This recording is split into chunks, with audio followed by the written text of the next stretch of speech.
Hello again. I don't know how to start this video, but first of all, I'd like to thank, the lovely black women who offered to share the closet with me, because I said that there's no love in the gay community for black people, and therefore I will stay in the closet and not come out. You notice my hair is like a ponytail. Just before some black thug, beat me to it. Some black on the down low. But I have to thank you, lovely, gorgeous black women for wanting to share the closet with me. It would be a lovely orgy. It'd be a lovely orgy, but being a good Christian, I'll have to decline and do it one by one. I have to decline your offer and do it one by one. I'm not a Muslim, so I can't have, so many wives. However, the topic today, this night, I should say this evening, the sun setting, so okay.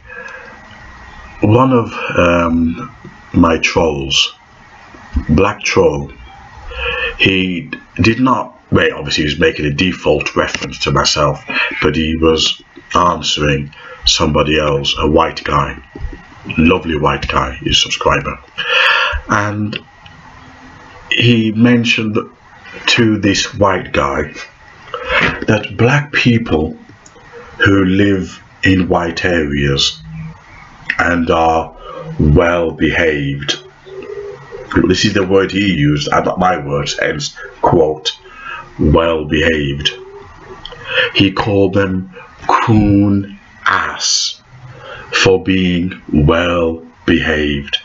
Coon ass. What's disturbing, he'll know who he is now, he used the picture of a black Jesus. After all, rappers have written songs about nigger heaven. I don't know what they expect to find in a nigger heaven, but Jesus is my nigger. But this is dirty black culture, filthy and vile. The devil's really got us in our minds. But because these black people are well behaved, don't rape, don't smoke weed. Well, I don't smoke, full stop, but smoking weed, nothing wrong with it, although I don't smoke at all, so I wouldn't put weed in it. They don't take crack, because weed, some cannabis, actually good for you, I think if you got multiple sclerosis. So take the weed off. I apologize for that, although I don't smoke it myself, but I do know it has certain properties of medication in it, so take weed out, although you do get people who abuse it.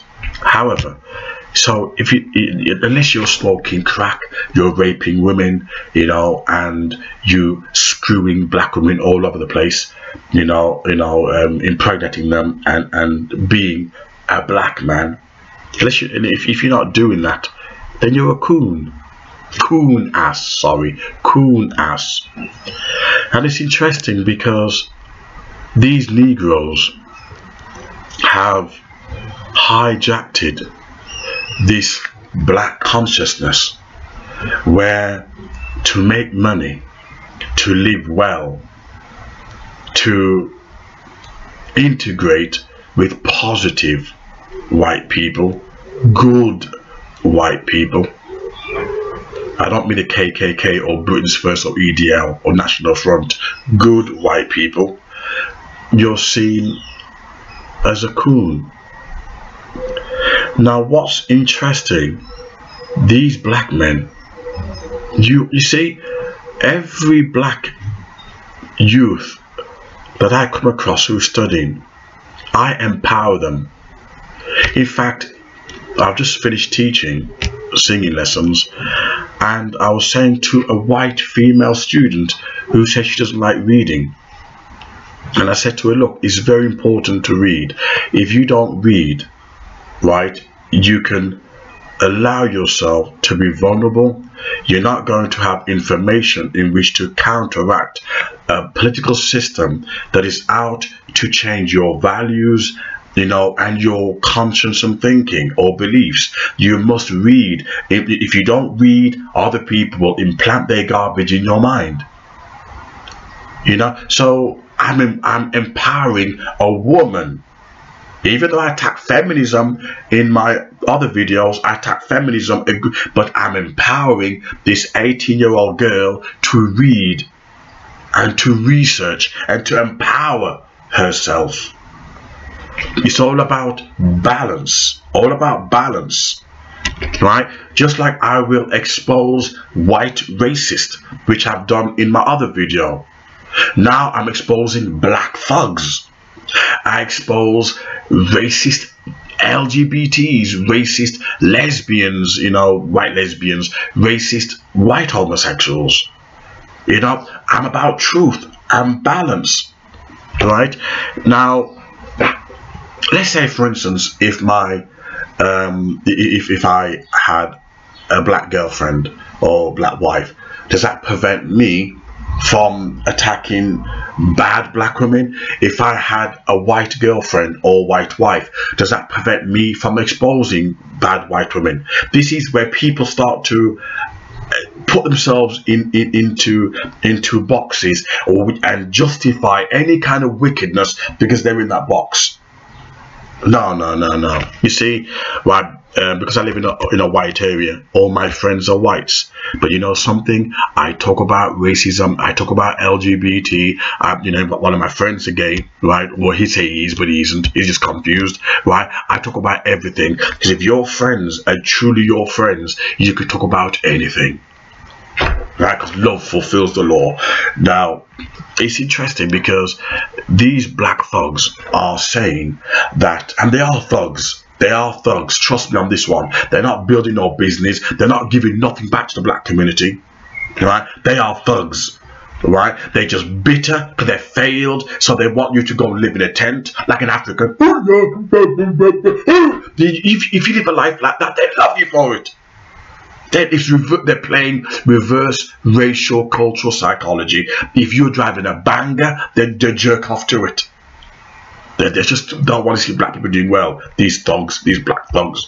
But this black thug was saying that to this person, right? He was saying, oh, you know, about coon ass blacks. And this is where they use well behaved. In other words, we should go out there raping black women, getting them pregnant, and you're really being black.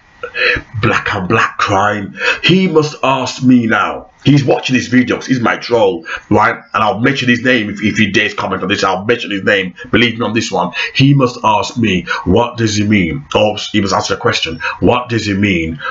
Well behaved. Coon ass. Well behaved. Please define it to me, and I will now give you your interpretation of being black. I've never ever come across a black thug that define being black in a positive level. Never. It's always living a ghetto life, being angry and bitter, and not building a business or implementing changes in your community. You can't do it. You got a devil in you. You got demons in you, and you need prayer and fasting and holy water to drown you in it. Somebody has to get your leg and fling you into the baptism tank and wash away that filthy demon from inside of you, because you're nasty, you're filthy and vile. And after this baptism, then you're going to exorcise the demon from inside of you.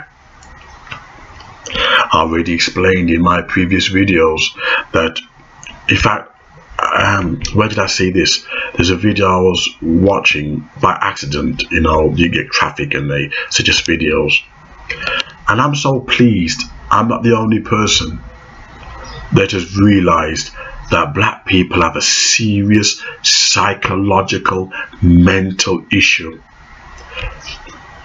We're screwed up. We really are. And to suggest that living well, not raping, not burglaring, you're well-behaved coon. It tells you, my God, I'm so glad I don't associate with, I was going to say the N-word. I think it's Forever Love or something, said to me, please don't use the N-word.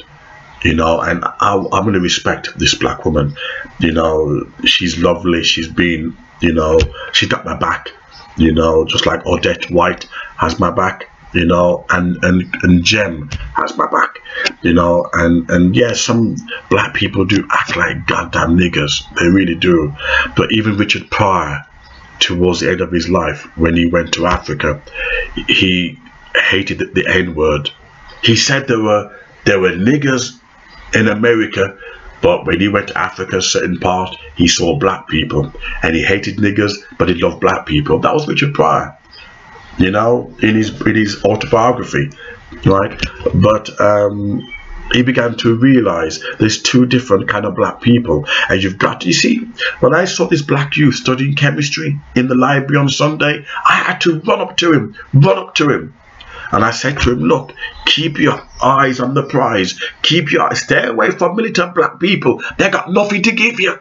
That make you angry, make you bitter, make you want to fight and riot. Stay away from them. They haven't created no jobs. And that's why black people go to Asian stores, Korean stores, buying all these products there, because we can't do it for our goddamn selves. You got the massive movement, like Nation of Islam, massive movement, and a black Muslim woman had to cry on my shoulders and said, even in the Nation of Islam, black people don't support black people. All her customers are whites. All her customers are whites. You know, a Nation of Islam black woman who does massaging and acupuncture and things like holistic therapy says all her customers are whites. Black people, this Nation of Islam, power, black power, black power, black power. Yet all her customers are whites. All my business is white people. Black people give me nothing. Don't want to give me nothing. All my customers are whites. Do you know, even racist white students have come to me when they found out how good I am. We've had arguments. I've had some real horrible arguments with I was going to mention this band, but I better not. Right, this band who's now successful and famous. Oh my God! But he and I, we had really horrible racial discussion. And you know, one day I was ill, and he had no reply, and he was concerned. This racist student, he was concerned. Really concerned before I had a car and everything. And what did he do? He said to me, what do you need? What do you need? This racist student, this white racist said, what do you need? You know, shall I get you get you something to eat? A racist student using his money to help me because I was ill. You know, when you dialogue honestly, don't play games, dialogue honestly. And you know, I love this white man, and he loved me. And you know, he's the only student that rang me on Christmas Day, it was Christmas Day or Boxing Day, and says, I've got a record deal. Thank you very much for what you've done for me. Oh, a racist, not liberal, a racist. I said, thank you for what you've done for me. You know, but I sidetrack, right? But most of my business, you know, come from white people. You know, black ain't give me nothing. Racism. They have no strategy to build. Excuse me while I drink this big jug of water. Oh, it's gone warm. Oh, the weather's so hot. Oh, that's horrible. Oh, always drink water. It's really good for you, clean you out. I don't drink pop or Coca-Cola. You know, I drink coffee first thing in the morning, stimulates you, but drink water. And the secret as well, the first thing you do when you wake up in the morning, drink water. Nothing, just drink water, and you'll see a change in you. You'll be more positive. You might buy my books, right? But you might buy my books, right? But right, but yeah, most of my business, you know, is for white people, and these black thugs would want me to support their dirty criminal life and start behaving. Black people, what the hell do you do with them?